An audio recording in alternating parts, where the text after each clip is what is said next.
Hi there, it is Wednesday, and I've got a very smart guest joining me from the University of Pittsburgh's School of Public Health. My old friend, Dr. Miranda Yaver, joins me to talk healthcare in her new book, Coverage Denied, How Health Insurers Drive Inequality in the United States.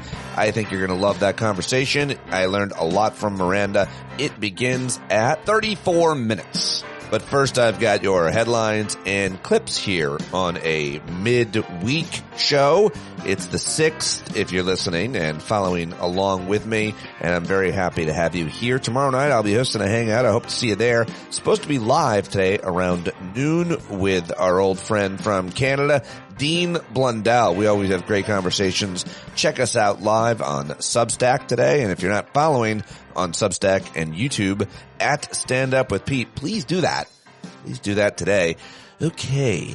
All right. Well, I hope you're hanging in there here in the first week of May 2026, where it seems we are always on the precipice of something big and daunting and scary, and things continue to spin out of control in the Middle East. Yesterday, let's get to those headlines. Useless S. Grant paused, quote, Project Freedom after a day. They only had Project Freedom going for one day because apparently there was some great progress toward a complete and final agreement with Iran, while also keeping the U.S. blockade in full force and effect. So kind of confused as to what is happening there, as we all are. Marco Rubio, the Secretary of State, and every other job, urged Iran to negotiate, saying the time's come for Iran to make a sensible choice. But he added that its leaders are insane in the brain. And then Pete Hegseth said something, and their leader's like, maybe hold our beer. We don't drink beer. But Pete Hegseth is crazy. He dismissed reports about Iranian kamikaze dolphins yesterday. Also, Marco Rubio gave a wide-ranging press conference that didn't make too many headlines, but I'll see if I need to grab any audio from it. Kanwan also accused the Pope of, quote, endangering a lot of Catholics by criticizing the U.S.-Israeli war on Iran. Yesterday, Senate Republicans had the audacity to propose $1 billion for the Secret Service security upgrades tied to Trump's ballroom project, despite the fact that he himself repeated promises that the project would cost zero taxpayer funding. Of course, that wasn't true. Also, they're dumping all kinds of soil and debris and pollutants from the demolished White House East Wing on a public golf course in D.C., and the debris tested positive for lead and chromium and other toxic metals, and so they're in trouble. The Fulton County Court asked a federal judge to block a Justice Department subpoena seeking the personal information for thousands of 2020 election workers. Yesterday, also, the FDA apparently blocked publication of research that found that COVID and shingles vaccines were safe. Wait, why would they do that? They blocked studies that found vaccines to be safe. The studies, which cost millions of dollars in public funds, found serious side effects to be very rare. Spokesman for the health department said the studies were withdrawn because the authors drew broad conclusions that were not supported by the underlying data. Wait, what? Experts who reviewed some of the studies said they were generally well done. In other Trump administration news, the Education Department is investigating whether Smith College, a women's school in Massachusetts, violated anti-discrimination laws by enrolling transgender students. Oh, great. Well, that's going to go well. Also, about 150 people are stuck on a nightmare cruise ship with an outbreak of hantavirus, which can kill you. It's got like a 40% mortality rate. It's expected to sail to the Canary Islands. It's like a small cruise ship. It's not that big. But still, I saw a video of one of the passengers on it who's terrified. The World Health Organization is warning about this. So far, its passengers have not been allowed to disembark. Spanish officials said disease experts would inspect the vessel before it was given permission to dock. The WHO said some of the people who had fallen ill might have been infected through human-to-human transmission, though hantavirus is primarily transmitted by inhaling particles of mouse feces or urine. That's what Gene Hackman and his wife died, apparently. Kevin Richburg should be all over this for us. on Thursday night. Looking forward to that at our hangout. Yesterday, 5 major publishers and the best-selling author Scott Turow filed a class action copyright infringement lawsuit against Meta and his chief executive Mark Zuckerberg. They don't want their material being shown and shared. James Murdoch's company, Lupa Systems, is now in talks to acquire major parts of Vox Media, the parent company of New York Magazine and a podcast network. The University of Southern California said it would use a venture capitalist $200 million donation to apply artificial intelligence across academic disciplines. Oh, great. The revised death toll from these boat strikes in the Pacific has reached at least 187, the U.S. military said on Monday. It struck another boat in the Caribbean Sea, killing 2 men.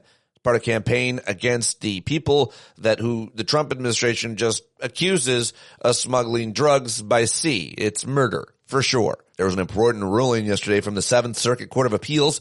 A second federal appeals court has rejected the Trump administration's bid to lock up a majority of people it's seeking to deport without an opportunity for release on bond, even if they have no criminal records and have resided in the country for decades. So that's good. And as dumb immigration raids and checkpoints are weighing on the labor market, leading to fewer jobs for both U.S.-born men without a college degree as well as undocumented immigrants, according to an economic study out this week. Well, there was a point when Donald Trump supported an assault weapons ban, but that position is long gone. No, now the Trump administration has sued Denver and its police department, seeking to strike down an assault weapons ban that has been in place in Colorado's largest city since 1989. The lawsuit came a day after Denver officials publicly rejected calls by the Department of Justice to repeal the long-standing city ordinance that makes it a crime to possess assault weapons because that keeps everybody safer in the city. It's been proven over and over. Less guns, more safety in cities across the country. And Senator Rand Paul Tuesday called for Anthony Fauci, Dr. Fauci, former longtime director of the National Institute of Allergy and Infectious Diseases, to be indicted for what the senator claimed was lying under oath about his gain of function research. We'll see where that goes. All right, those are the headlines that I've got for you, other than one final one, which is that apparently a coyote swam 2 miles to the Alcatraz Island out in the Bay Area outside San Francisco. A coyote swam to Alcatraz. It's amazing. I love its story so much, and it's inspiring. And that coyote is all of us. Okay, that's all I've got in headlines. Now let's get to the clips I've got for you today. And remember, this is an ad-free show. You haven't heard any ads at all, but I can't do it without your paid subscription. Be great to get some new subscribers this week. Come on over to patreon.com/Pete Dominic, or you can get a paid subscription at Substack at StandUpWithPete. Either way, very much appreciated. You can always send a tip if you want via Venmo or Zelle, I guess. I don't know. Everybody's putting all those things on their page, and they're on mine. So check it out if you want. Now, to those clips, let's get to something comedy adjacent to begin with. 2 very funny comedians talking. It's Conan O'Brien and Zach Galifianakis talking about how you're supposed to treat a person in power when they get the opportunity to interview them on your show and on your podcast. And it's not how these podcast guys are doing it today. Between Two Ferns interview with Obama, because you're the only person that gave him, I mean, I know that this in any way was just you doing your comedy, but you were so rude as that person. Right. And it's hilarious because I don't think anyone's talked to, certainly a sitting president, or even in this time, no one's talked that way. Well, all the podcasters president that have had the president on now, they don't do their court gesture. They don't do it. They just, they suck up to him. Yeah. So the comedians that are podcasters that have had Trump on, they're not doing their job. Yeah. Yeah. That's not the job of a comedian. You are to challenge. Yeah. You are to make uncomfortable. You're not to sit there and fake laugh. Yep. That is not the job of the court jester. Yeah. Period. So there is a difference. Somebody yesterday was talking to me about that, about, political influence through comedy and all that stuff. I'm more interested in the comedy first. Me too. Yeah. Yeah. No, I'm whatever their motive is. fine, but the comedy has to come first. I remember when I interviewed Hillary Clinton, and I could tell she didn't want to be there, and I totally get that. I get it. But before we had set that whole thing up, they wrote back, well, you can't bring up those emails. And I go, well, we don't have to do the interview. That's fine. We won't do it. Yeah. When you tell powerful people no, it's crazy. They were like, okay, we'll do it. Well, you can ask. Yeah. Because it's not that important to me to do it the way they want to do it. You have to, if you're going to come in a comedy, you got to do the way we want to do it. Also, I see this all the time, and I've seen it for years and years and years and years. People not understanding that if they go to the supposedly vulnerable place and have a sense of humor about it, it is magical for them. People see they have a sense of humor. They see that they can take a joke. I mean, no one walked away from your interview with Obama and thought, wow, you really showed him. He got to be hilarious. He sat there and entered your world of, being intentionally ignorant about who he is, what he does, cutting him off, being insanely rude, and gave it back to you in equal measure. And you looked at it and you thought, this is a great piece of comedy. And I know it reflects well back on the president, and our current president would do well to understand that, if he let himself be the butt of the joke, it's impossible. It's humanizing. I know it is impossible. You wouldn't do it with him. It wouldn't work. No. It wouldn't work. No, it would not work. And meanwhile, here is Stephen Colbert talking to former President Obama on The Late Show yesterday. Obama is out there talking about his new library. And, of course, The Late Show is on its last few weeks. Tell me I should run. All right. I'm looking for a new gig soon. Uh-huh. And a lot of people tell me I should run for president. Well, you certainly have the look. Thank you very much. You have the hair. Well, for the record, I think it's a stupid idea. How dumb do you think it is for people to say that I should run for president? Well, the bar has changed. That is true. At times subterranean. So I don't have to limbo so low. Let me put it this way. I think that you could perform significantly better than some folks that we've seen. All right. Yeah. I have great confidence in that. Thank you very much. Yeah. Is that an endorsement? It was not. All right. That was fun. And the whole interview is, as you can imagine, so go check that out as I'm going to go watch the rest of it when I'm done here. All right. I don't normally play like a panel conversation where people are talking over each other, but I do like this young man, Adam Mockler, who has become very, very popular on YouTube and independent media outlets, as well as some mainstream corporate legacy outlets like CNN, where he was on the panel for Abby Phillips' show last Sunday. By the way, they've invited me on there twice in the last 2 weeks, bumped me both times, usually the case. So it's always a bit annoying, but it's a great platform to be on, unfortunately. And so I thought this actual argument was illustrative for young people. I like his point of view here. This guy, Noah Rothman, who I despise, and here making these arguments that you're ungrateful to the troops. It's ridiculous, but yet we hear it a lot. And I think Adam Mockler handles it really well. It's edited a little bit so you can get the best parts of it, but here it is. I wanted to share it. My entire life, the United States has been at war with some country in the Middle East, and young people have constantly been told that this will make us safer and make us better off. But when we look around at the world today, we are less safe and we are worse off. Millennials grew up watching all of these headlines saying that Iraq had been, defeated, that we had taken out Saddam Hussein and we had killed all the bad guys. Well, that turned into a grinding counterinsurgency that cost us $1 trillion, and it was a catastrophe. The same thing happened with Afghanistan.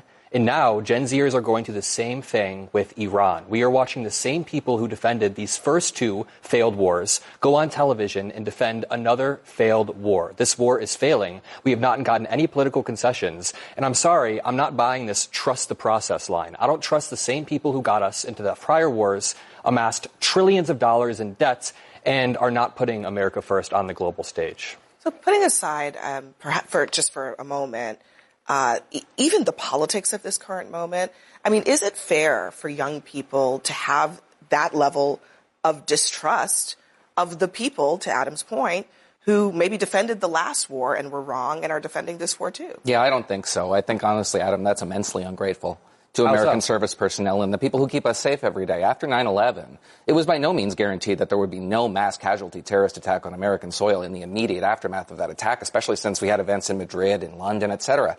And after the attack on Iraq and the elimination of Saddam Hussein's regime, we took a terrorist-supporting enterprise off the map. We don't talk about Iraq anymore as a threat to national security because it isn't.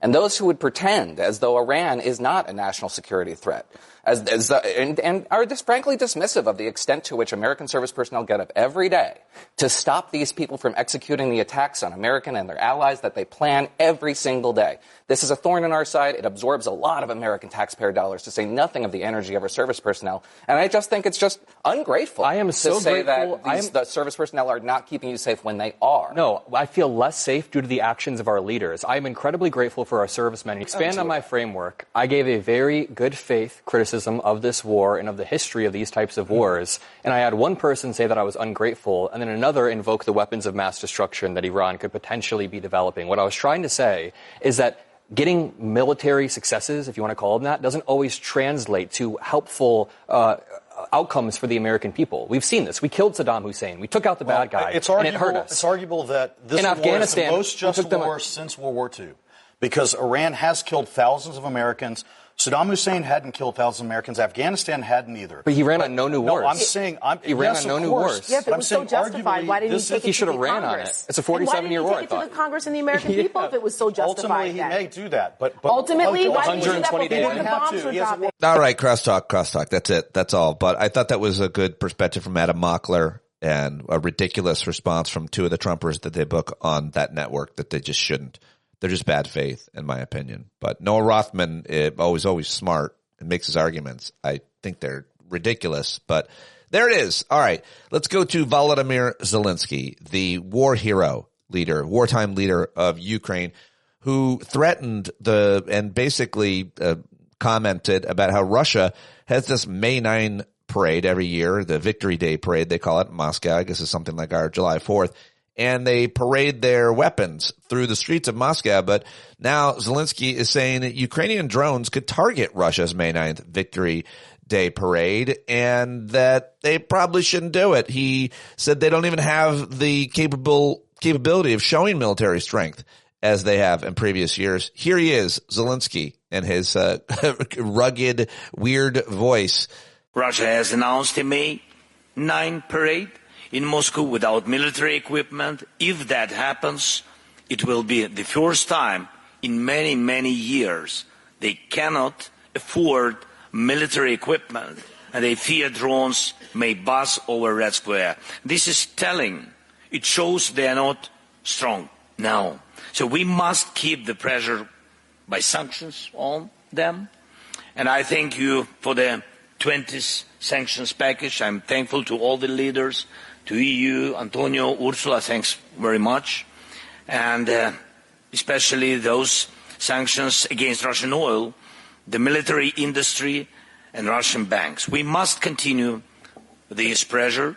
We must move Russia to diplomacy.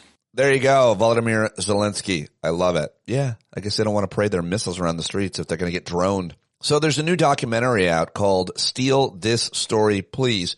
And it shows how Amy Goodman helped develop Democracy Now! She's out there doing promotion for it and giving interviews. I probably should do one with her. I've known Amy for a really long time. I used to talk to her a lot at SiriusXM. Anyway, here she is on MS Now, talking about how they do their work. I've always been inspired by Democracy Now! And their ethics. And so a lot of what I do, I think, is embodied, or I model it after them, even though I'm just me. Here she is on MS Now. We have a president who calls the press the enemy of the people. That is extremely dangerous. There's a reason why freedom of the press is enshrined in the First Amendment of the Constitution. Reporters know no borders. We are a global news organization.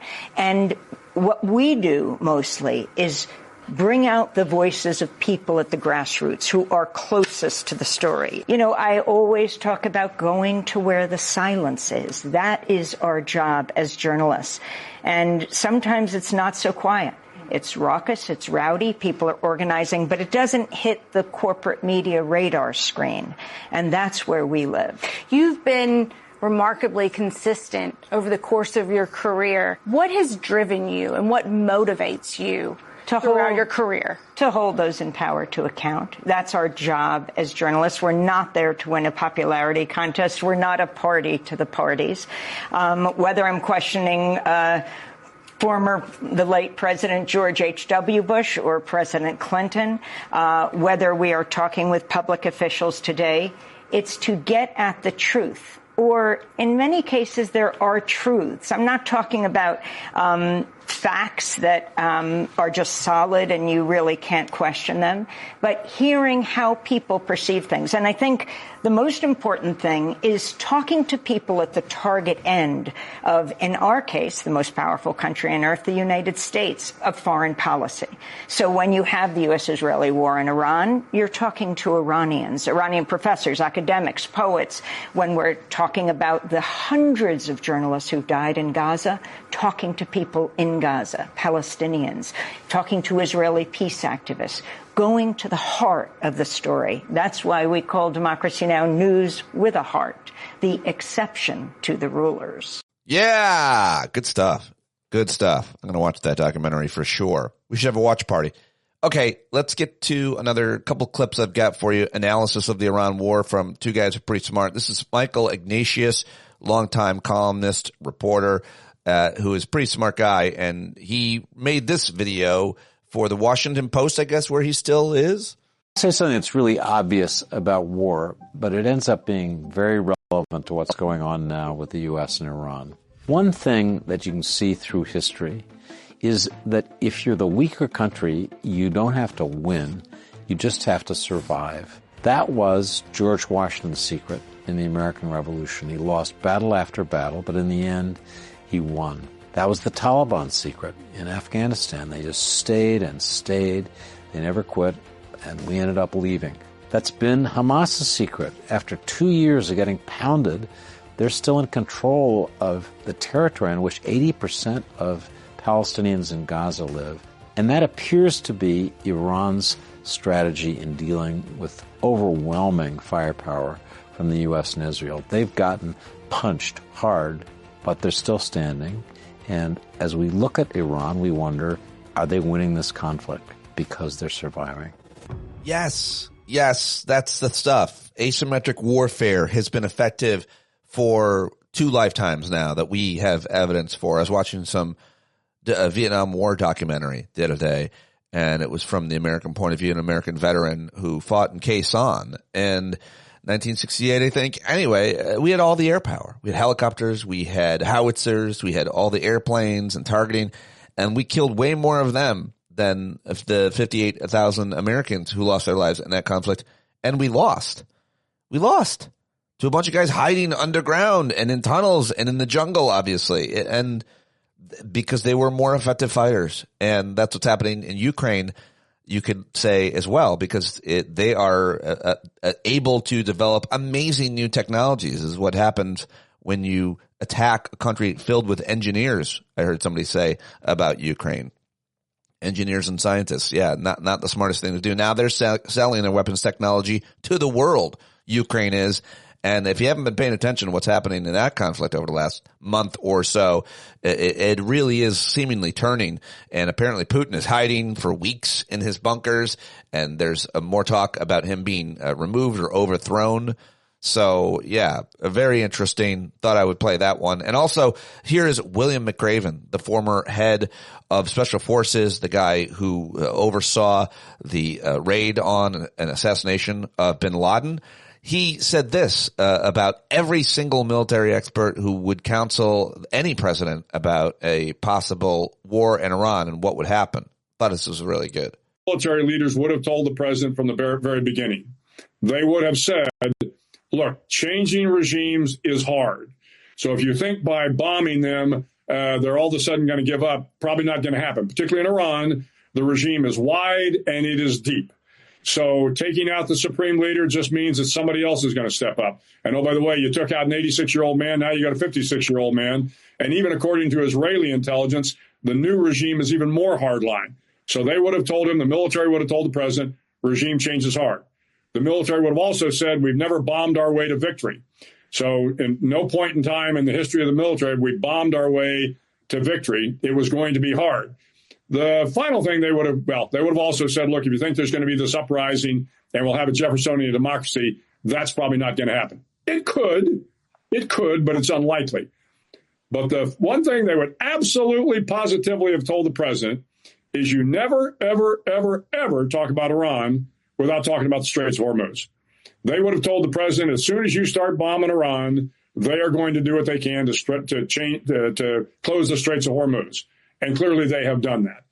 So now the question is, going forward, where do we go? Well, the Iranians have come forward and they said, if you will lift the blockade, that we will open the straits. I've been saying for the last several weeks that this is something the president should have put on the table. He should have told the Iranians, I will lift the blockade if you will open the straits, because he's got to think about what are his strategic goals at this point in time. The world economy is getting crushed, and the only way it's going to pick up is if we can open the straits. Unfortunately, now that the Iranians have come forward with this offer, I'm not sure the president will buy it. But the blockade, he can turn the blockade on, turn the blockade off. He should seriously consider this offer from the Iranians. Yes. Perfect analysis. All of that. I agree. What would I know? I don't know. I thought it was interesting. That's why I shared it here on the Clip Show. All right. Now, here's another one I find interesting. I like to pick on and criticize Rachel Maddow and her delivery a lot, but I did listen to her Monday night episode on the podcast version while I was out in the yard doing yard work on a beautiful Tuesday afternoon. Yeah, that's when it was. And so I thought this was pretty right on. Here she is. This administration, I think it's clear from just the repeated daily news cycle. I think this administration is bad at everything they set their mind to. They're terrible in the courts. To the point where, like, their performance in court jeopardizes the law licenses of everybody who speaks for them. They're terrible in the court of public opinion, which you can see in the polls, which is going to have a big political impact on them the next time people get a chance to vote for them en masse. They're terrible, really terrible, at all the technocratic, practical stuff a government is supposed to do, including, like, basic stuff like the weather. They're terrible at war, terrible at diplomacy. They're even terrible at hiding the ball in terms of how much this president does whatever Vladimir Putin wants, even when it makes no sense for us. They're just not great. They're bad at basically everything they try to do. Yes.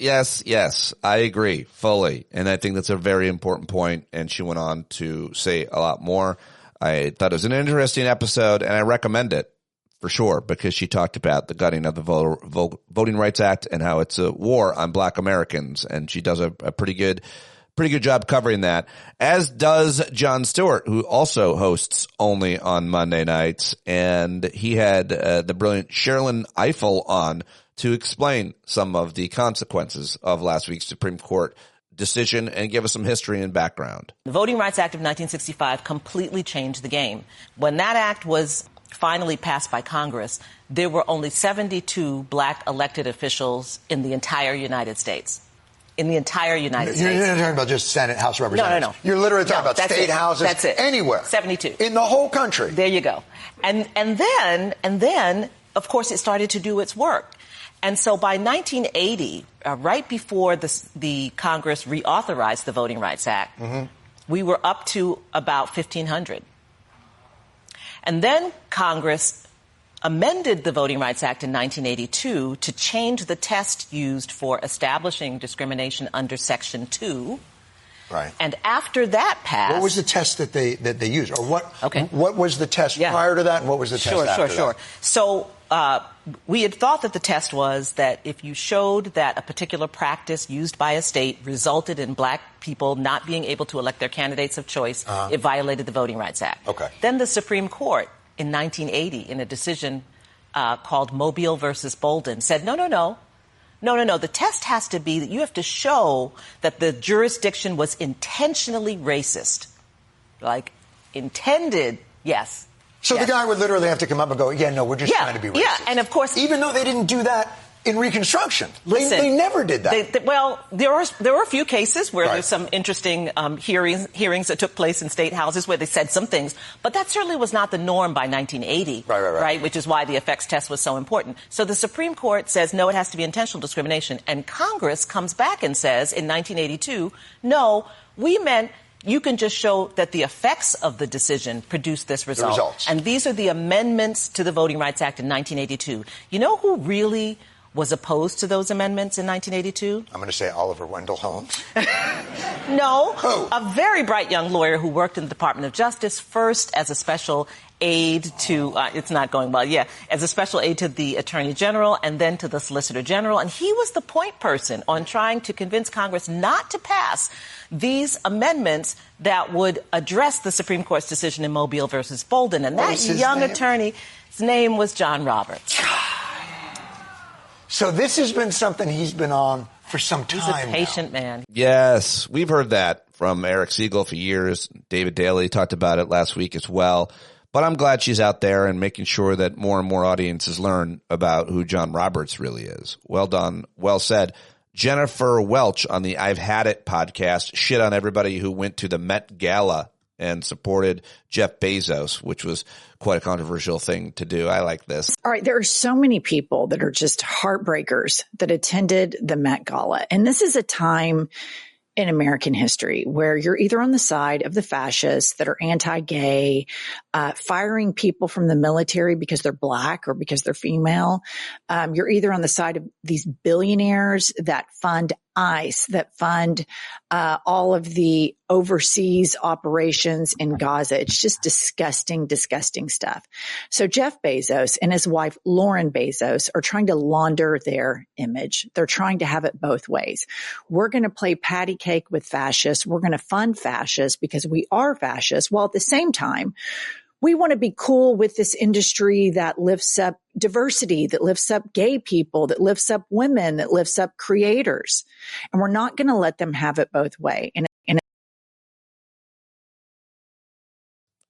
Yes, indeed. She went on to highlight an activist who had showed up and got arrested, who was one of the Amazon unionized employees trying to unionize. Very, very important story that I don't know nearly enough about. All right, let's get to Jimmy Kimmel for some jokes, and then we'll get to my conversation with Dr. Miranda Yaver. Here he is last night on ABC. Still, I don't know what it is with Trump in this ballroom, but he's building it. He's been pushing it bigly since that shooter showed up at the Correspondents' Dinner. And I think I know why. Originally, he said it would cost $200 million and would be financed by private donors. Then the price tag doubled to $400 million, which he said would still be paid for by private donors. Then yesterday, Republicans in the Senate pushed a bill that would allocate $1 billion of taxpayer money to go toward this project. Oh, you're against it? I'm shocked. I thought you were all for it. According to the chair of the Senate Judiciary Committee, the money would be used for security features only, not for the ballroom itself. And the White House, of course, disagrees with that. After saying he and his teat sucklers would pay for it personally, Team Trump now wants us to foot the bill, which is now 5 times what he said it would be. $1 billion for a ballroom. What can you say? The man loves to dance, you know? This is not a popular project. Only 28% of Americans supported him illegally knocking the White House down in the middle of the night to build this. And that was before we found out we'd be paying for it. These are all the times Trump posted that the ballroom would be built using zero taxpayer dollars. But I don't get it. Why does he need a room to hold balls? He's already holding a lot of balls. He's holding J.D. Vance's balls. He's got Lindsey Graham's balls. He's holding the balls of almost every Republican. All right, there you go. Kimmel last night on ABC. Now it's time to get to my guest. She has been joining me here on the show for years. She is a very smart academic and writer. She is now at the University of Pittsburgh School of Public Health, where she teaches courses on health policy and health politics. She's got a new book out that we talked about today. It's called Coverage Denied: How Health Insurers Drive Inequality in the United States. You should follow her on the Blue Sky and everywhere else. All the links to Miranda in the show notes. You can watch our conversation on YouTube and Substack, where we did it live. Let's do it right now with Dr. Miranda Yaver talking about a very important issue that affects us all at some point, even though I don't have a PhD. Do you get annoyed by fake doctors like rock and roll, like in wrestling and whatever? Now that you have your PhD, is it like, you're not even, come on, you didn't do a dissertation? I try to not let my ego get in the way of those kinds of things. Well, but, you deserve one. Yeah. You are one of the smartest people I've talked to over the years about policies, certainly health policy. Your new book is about that, and I'm very excited to have you join me. So congratulations. You're now at the University of Pittsburgh, where my daughter got accepted to, but unfortunately it doesn't look like she's going to go. I don't want to break any news to you folks, but it's a great school is the point. She applied for it because of that reason. How are you enjoying? You've been there a couple of years now. Yeah, I'm just finishing up my second year. I'm in the heart of finals grading right now.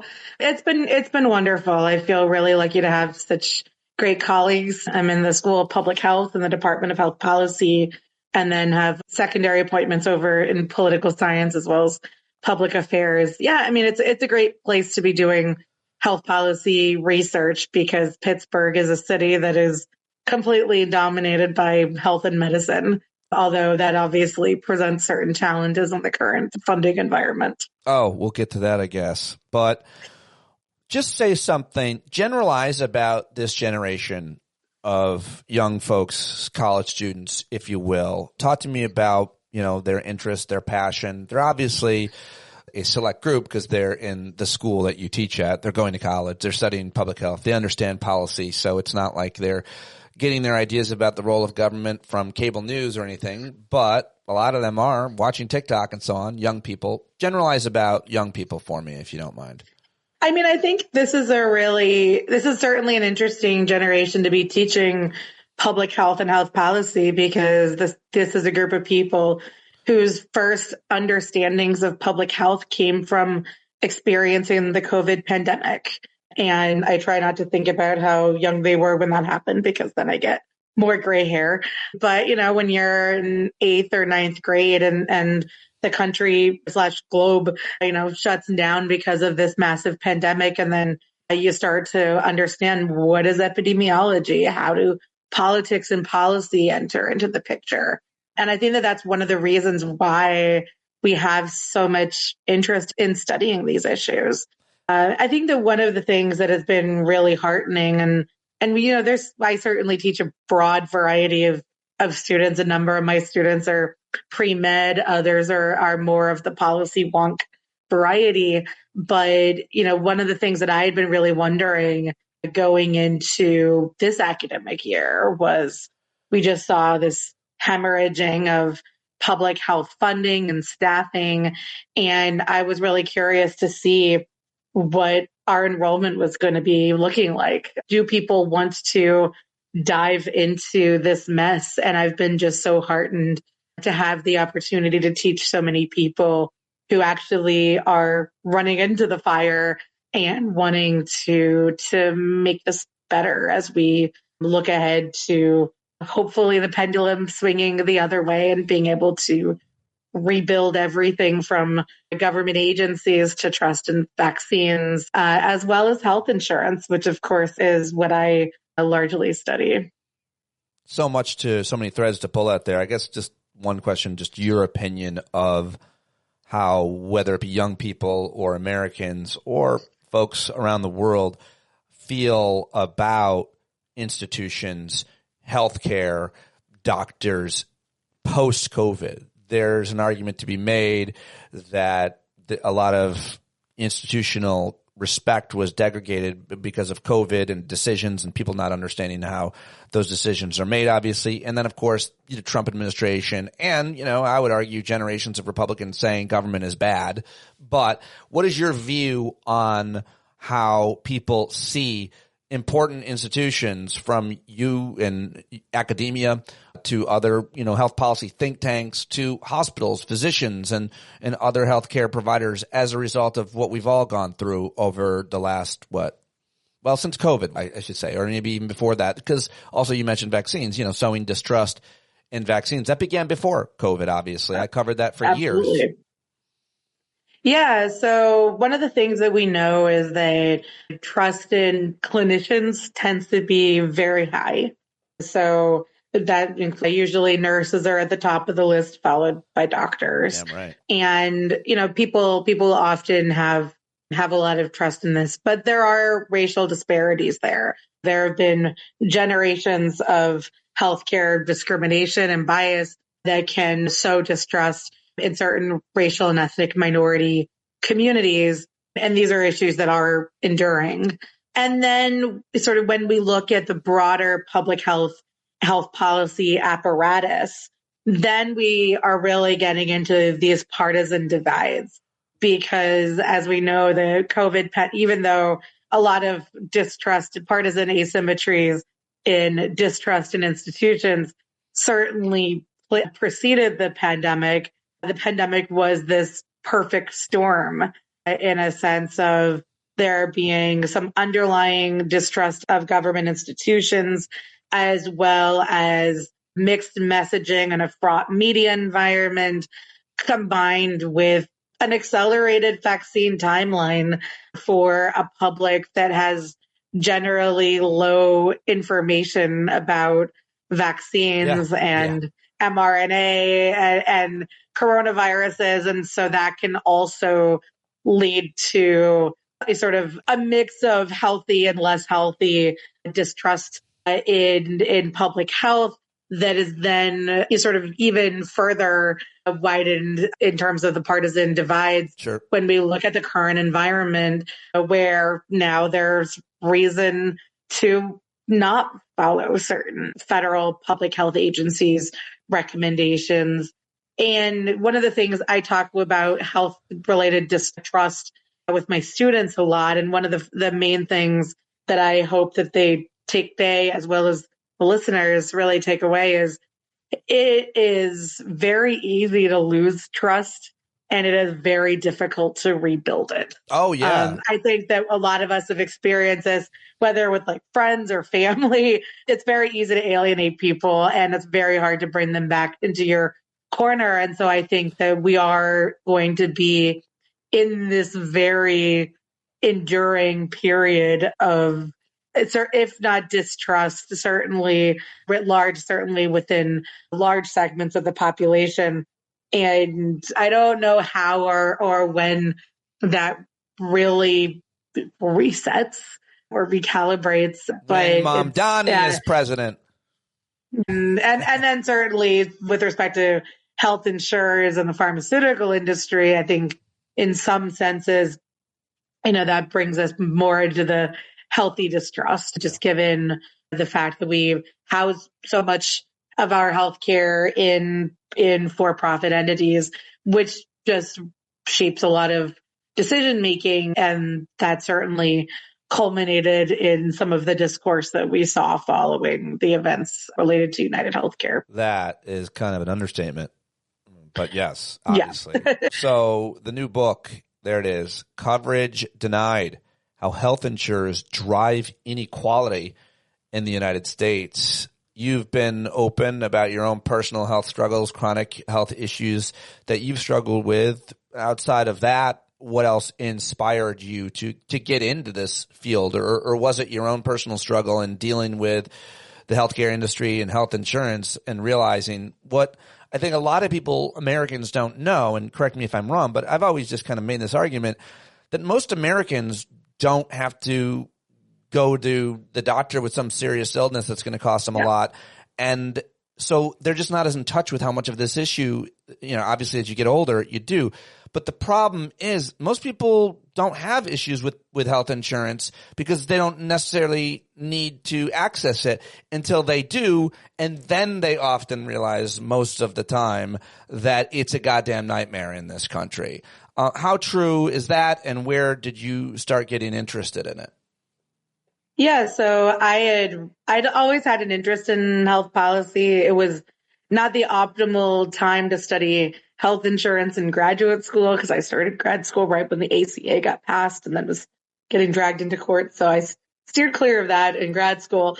But then following that, I was involved in the ACA repeal issues and have been writing a lot and really wanted to spend more of my time in the health policy space. And so I took the unusual move of taking a later career postdoc in health policy at UCLA, go Bruins.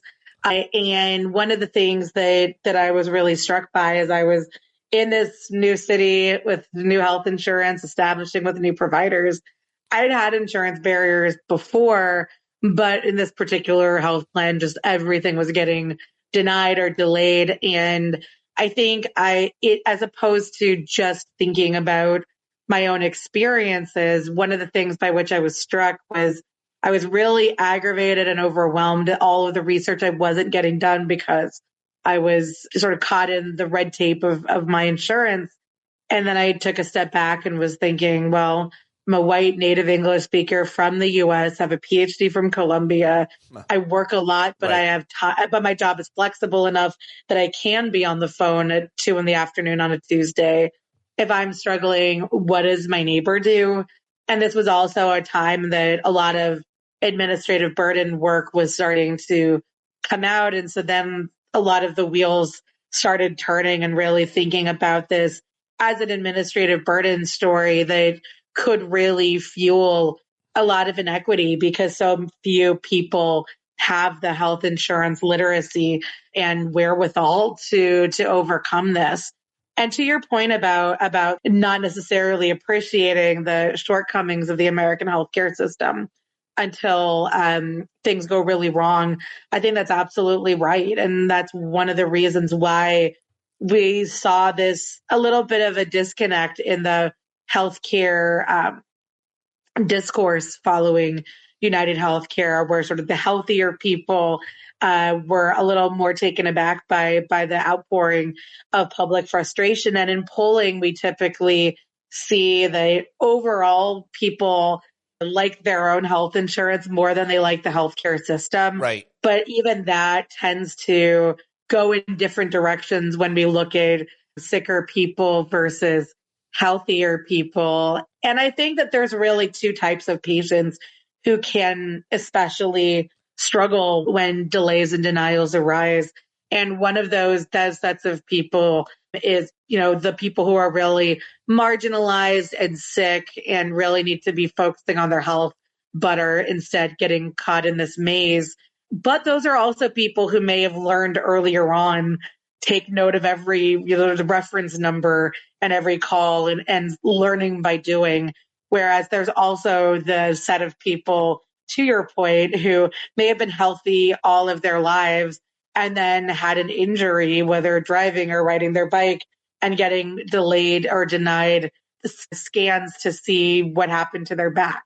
And then wondering, oh my gosh, how do I fix this? And then entering a chat room or learning about it on Reddit or trying to find other people who have had to navigate a similar situation as you because the whole system is broken. And it's not same for me as it is for you for a billion reasons, which you have been talking and writing about. All right. Well, how do we start to talk about how are you starting to talk about the book, specifically insurance coverage and the difference? The subtitle of your book is how health insurers drive inequality in the United States. And people always talk about other countries' healthcare system. So let's, as a way to get into it, why is it so much different, or how is it so much different here in terms of it driving, economics and wealth inequality than Canada or most of the rest of the world? Yeah, so there are a number of countries that have single payer government run health insurance where we're not entangling healthcare delivery and health insurance decision making with profit motive and cost and as much in the way of cost containment objectives. And then I think another country case that I've gotten increasingly interested in is Switzerland. So Switzerland is actually at least as privatized as the United States, but they have greater regulatory oversight. Whereas what the United States does is it creates this recipe for disaster, because what we have is heavy privatization in combination with a deregulatory philosophy. But the United States has gone through a lot of periods of proposed and enacted health reform that have generally rejected national health insurance models in favor of relying on private insurers to deliver most of our care. So the most common form of health insurance in the United States is through employers, but also the majority of Medicare and Medicaid are now privatized. And what that means is that decisions about what is or isn't going to get covered is being made by entities that have fiduciary responsibilities to shareholders. And this isn't inherently a criticism of these entities. You would expect a for-profit entity to care about profit, but that can also be at the expense of patient care. Well, yeah, they got to make money somewhere, and the best way to make money arguably, they make money when they deny a claim. When you pay for the policy, you thought you were insured, you make a claim, and they're like, we're not paying this. That's going to cost us too much money. That wasn't covered, or any number of other answers that you can, or reasons that they give. We'll get into it. But going back just to Switzerland's case, just what I'm hearing is they're privatized similarly to the U.S., but they have rules. They have regulations that prevent more exploitation, more bad behavior, more immoral things from happening, decisions from being made. They're more likely to have to pay out their claims. They're probably less likely to make as much quarterly profits or even necessarily be publicly traded. I don't know. I have no idea. But in the U.S., as you pointed out, that is not the situation. That is not the paradigm. And almost everybody knows someone who's had a claim denied. So let's get into it. What's the difference between having your claim paid and denied? My mom just was in a terrible car accident, and she's now doing really, really well. My parents were both in it. But my mom was a teacher in the union, and she's 80, so she's got Medicare. She's had to pay for almost nothing. She's had great care. She's not complaining. She's grateful. Not the case with most Americans. Yeah, so there are a couple of different types of denials that one might experience, and broadly they can fall within the category of prior authorization denials, which involve required health insurer pre-approval. So this is to say, if you are denied a prior authorization, this is prior to your receiving the treatment. And so, and then the other type of denial might be a claim denial, which involves following the receipt of treatment. And in that case, rather than the insurer saying, we're not going to approve this care, with a claim denial, it's the insurer saying, we're not going to approve this payment. And so you would have already received it, but then you may be staring in the face of medical debt. And so these are going to have very different effects on the patient, whether having healthcare kept out of reach, potentially worsening their health outcomes, or potentially disrupting their financial security, which may lead to delaying other care so as to avoid accruing further medical expenses. What is that? That statistic, sorry to interrupt you, but you just mentioned, there was always the statistic that we used to cite that the primary cause of personal bankruptcy is medical bills, and that's only in America, unique to American. Is that statistic still true? Are people still going bankrupt constantly because of a medical bill for them or a loved one? There are absolutely medical bankruptcies. I'm not up on whether it's the number one cause, but it has historically been a significant problem. And importantly, not surprisingly, but I think it deserves emphasis that this is also very inequitably distributed, where you're much more likely to see Black and Hispanic individuals facing this financial ruin from medical costs relative to an affluent white individual who may be able to more easily shoulder this burden. And I think that a data point that helps to explain why these denials can be so financially debilitating is that the average American cannot afford an unexpected $1,000 medical expense. And for anyone who has interacted with the American healthcare system, it does not take very much to run up $1,000 tab.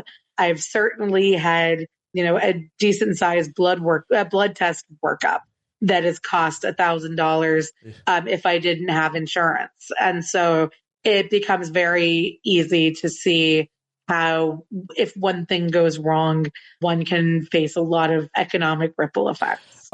In the live chat, my friend Rachel says, we were denied ambulance coverage because the ambulance was out of network. So the ambulance didn't apply to our out-of-pocket maximum. First of all, it's horrific. Second of all, what it makes me think of is I wouldn't call an ambulance. I'd be afraid to call an ambulance when I need an ambulance. Like that's seemingly uniquely American too. My Australian friends calling an ambulance when their kid falls off her bike and scrapes her hand. I mean, like they don't even think twice about it. But we have to think about in an emergency, we have to decide whether or not we're going to make that choice. If I can afford an ambulance ride. So say anything about that, or we move on to any other type of claim denial that you write about. Yeah. So, and one of the things, ambulances were a very frequent, all too frequent source of what we often refer to as surprise medical bills.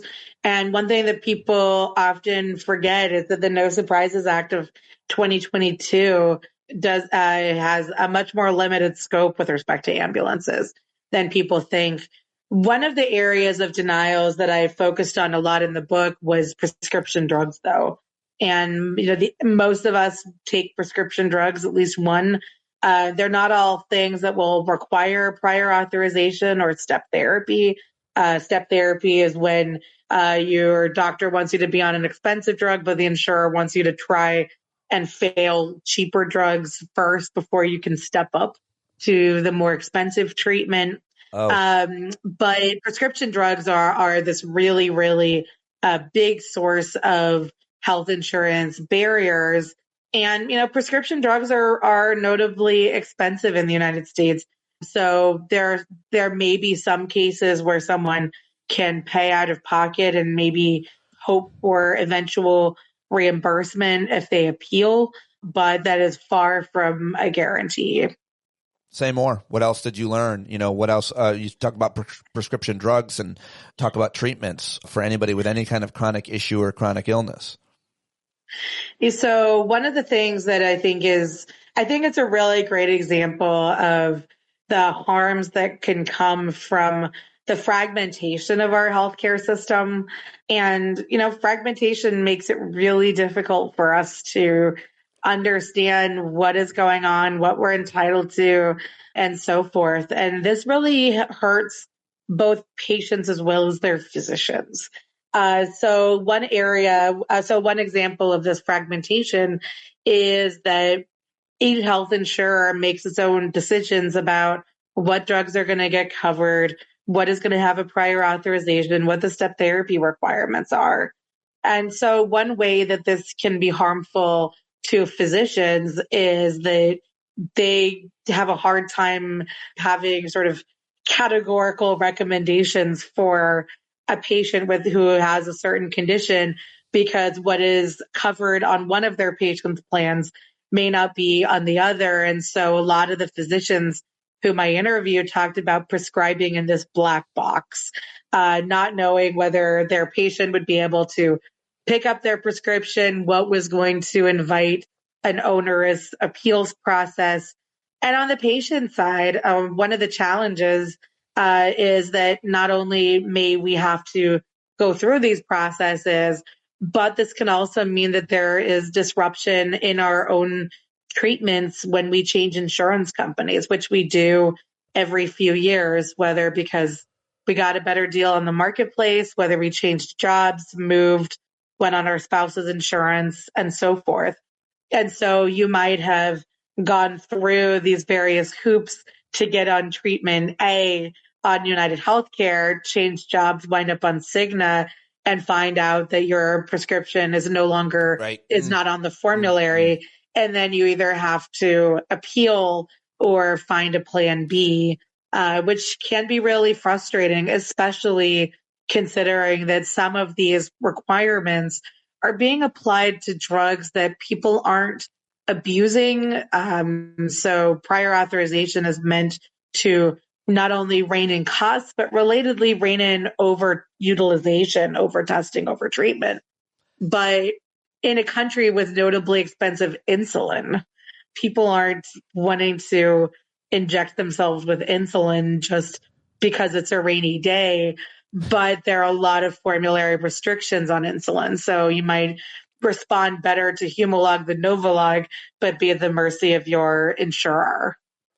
So many other issues that you cover in the book and questions asked. Get a few more minutes. Let me just ask you about how specifically, as the title of the book, health insurance companies drive inequality in the United States. And by the way, you just mentioned switching from one job to another and your drug's not covered. If you did know that ahead of time, that would contribute to what's called job lock. People don't leave their jobs because there's a drug that they or their children are on, or a treatment that they just needed, that the new job, even though it pays more, won't cover.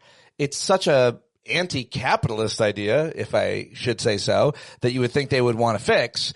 But that is another issue. But how does it create inequality? In what ways? We've talked about a few, I think. Yeah. So one of the things that I wanted to get at in the book was seeing who was denied and for what and why. And I didn't actually find the biggest inequities in vulnerability to denial. People who are more likely to use certain services, maybe at a greater risk. So women are slightly more likely to be denied, but women have a higher predisposition to mood disorders. Behavioral health has had a lot of insurance barriers. Women may also be more likely to do things like genetic testing, fertility treatments, areas where insurers have resisted coverage. But basically, even if you and I, for example, are at equal probability of facing a denial, where the inequity really arises is the appeal process to try to correct this and the broader destabilizing effect. One of the things that I looked at was whether people appealed and were able to do so successfully. And not too surprisingly, because navigating all of these processes requires a lot of health insurance literacy, broader understanding of the system, ability to coordinate effectively with their provider, their insurer, potentially a specialty pharmacy. We know that health insurance literacy is unevenly distributed. If you're thinking about someone who has high health insurance literacy, think about someone who is financially secure, white, native English speaker from the U.S., high educational attainment, which I realized basically, and probably not elderly. So I basically describe myself, whereas people who are marginalized tend to be on the lower end of the spectrum. Health insurance appeals can be complicated and time consuming, especially if you're like a single mom working two jobs. Sure. This is not what you want to come home to as paperwork. And so what I find is that lower income individuals are less likely than others to appeal at all. And that Black and Hispanic Medicaid patients, as well as sicker patients, are less likely to win appeals. And this makes sense because not only are these populations that may have lower health insurance literacy, but thinking about the strains of going through this, it's difficult on a good day. And if you are dealing with a health crisis, you're probably not having your best day. And then on top of all of that, people who are more financially secure may be in a better position to front the cost of the care and appeal and then wait for reimbursement if it shakes out in their favor. Whereas people who are less affluent, Black and Hispanic, and so forth, I find are more likely to postpone medical care and more likely to postpone non-medical purchasing, which is to say, maybe I have this really important house repair, but I have all these medical bills, so it's going to have to wait. It's also, even though those categories of people suffer more, it is also true, I think it's worth making the point, of a lot of poor white folks in rural areas that are likely to vote for policies that are against their interest in this and other cases. Fair to say? Absolutely. We know that people certainly vote against their economic interests, and there are a couple reasons why this can be the case.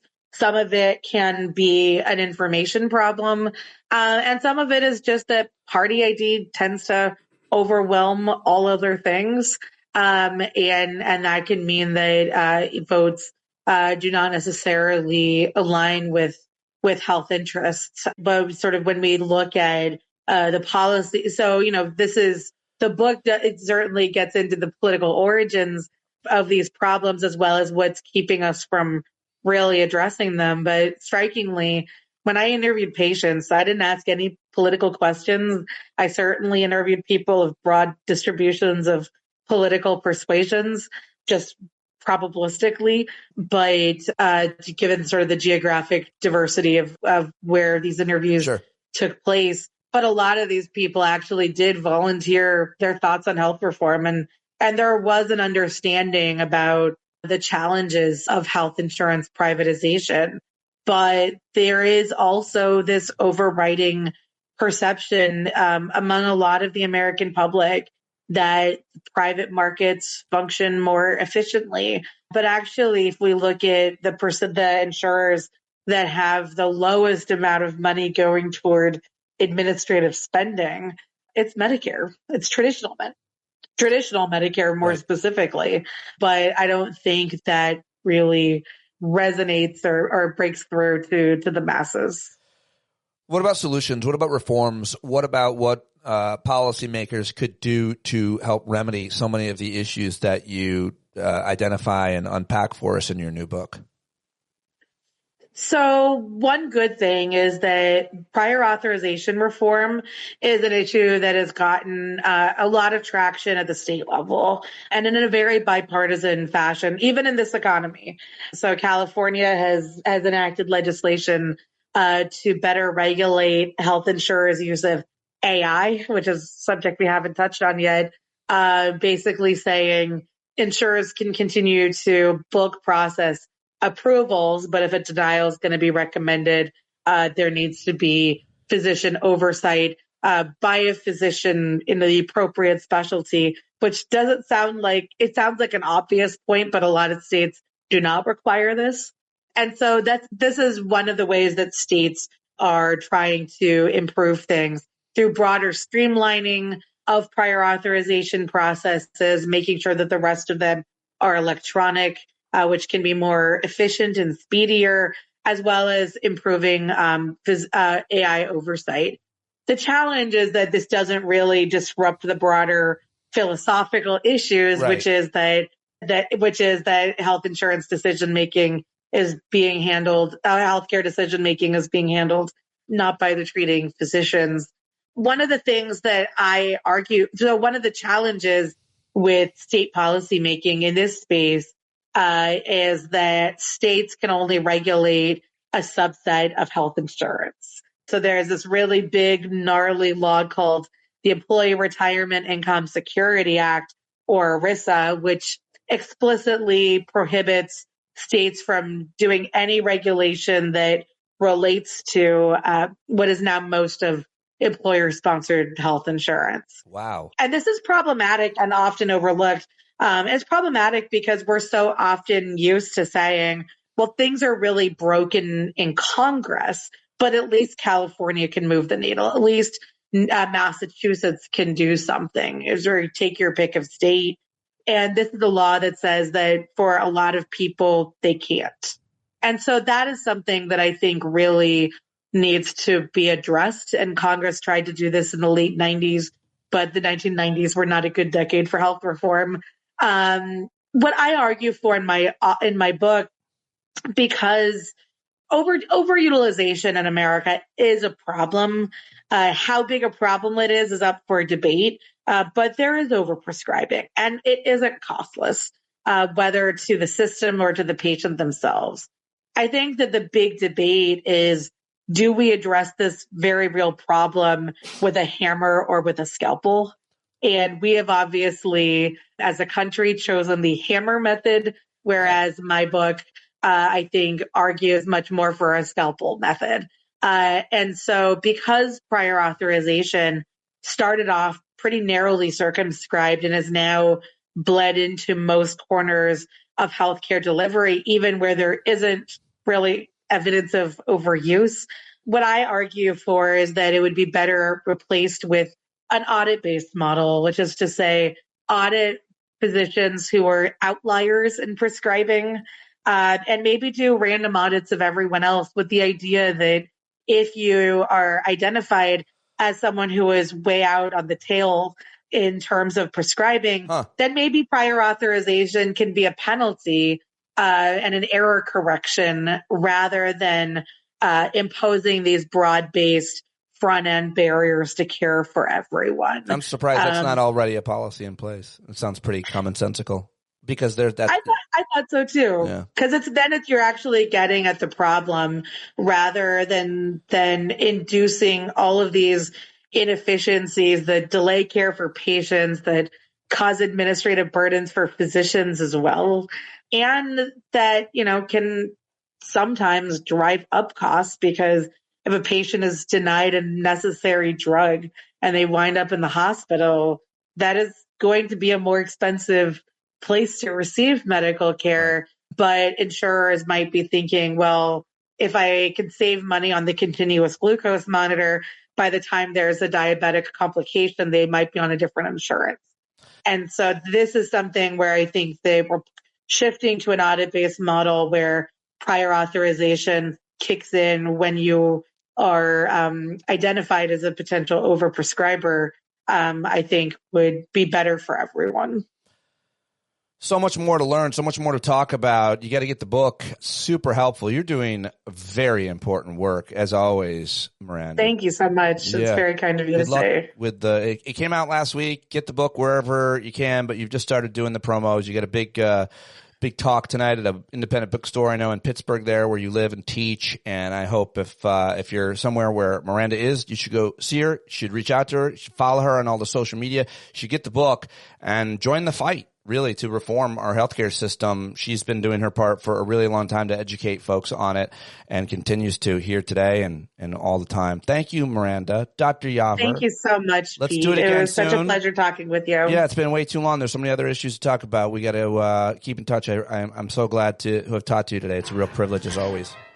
Thank you. The pleasure was mine, and looking forward to keeping the conversation going. All right. Thanks to everybody watching live. And that is a wrap. I'm hitting end stream. Thanks, folks. All right. There you go, Dr. Miranda Yaver. Go check out her book. I'll be live today at noon with Canada's Dean Blundell. That's the schedule, at least. I'll see you tomorrow night at our hangout on Thursdays, each and every Thursday, 8 p.m. And please upgrade your paid subscription or get one if you can. Tell your friends, promote the show, support John Carroll and his music. He writes and performs all of it for us here, johncarroll.org, everybody. And that is it. Be the change you want to see. I'll talk to you tomorrow. See the forest for the burning trees, you got to stand up. Hey, you've been sitting so long, you got the creaky knees, you got to stand up. Stand up. I think you're driving wheels been leaking grease.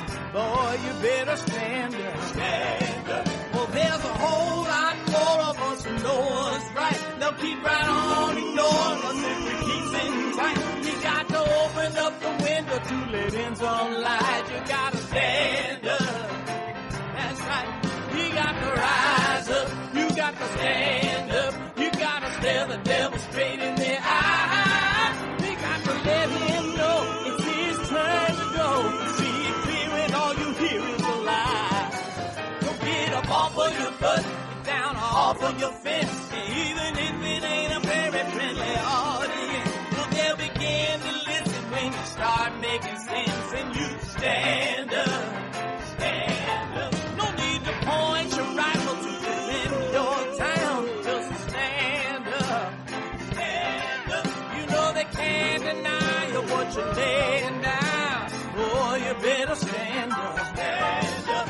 Show your face of every color, yellow, black, red, and brown. She's the place where every lost child will finally be found. There's only one thing to do before we stand our ground, and that's stand up. Stand up. Well, the founding fathers saw a land for all. They had to stand up. They had to stand up. They had a keen imagination for a crystal ball, drawing all the plans of a stand up. But all they had to go on was the time they were in, with other causes for laws, and since they weren't even sin, they knew that change was gonna come before the change could begin. They had to stand up. All right, they had to stand up. We got to stand up. We got to look the devil square in the eye. We gotta let him know it's his time to know and make it clear when all we hear is a lie. Why you lying awake wondering where the money all went? It'll be the cost of freedom that'll go unspent. You can see him flee the scene of that experiment if you stand up. All right, we got to speak up, we got to reach up and raise your voice in every way you know how. Don't be toes up, you got to show up. Ain't no better time to do it but now. No need to pledge allegiance to no wanton tribe. Rise up, show obedience to the voice inside, and listen well and it'll tell you not to run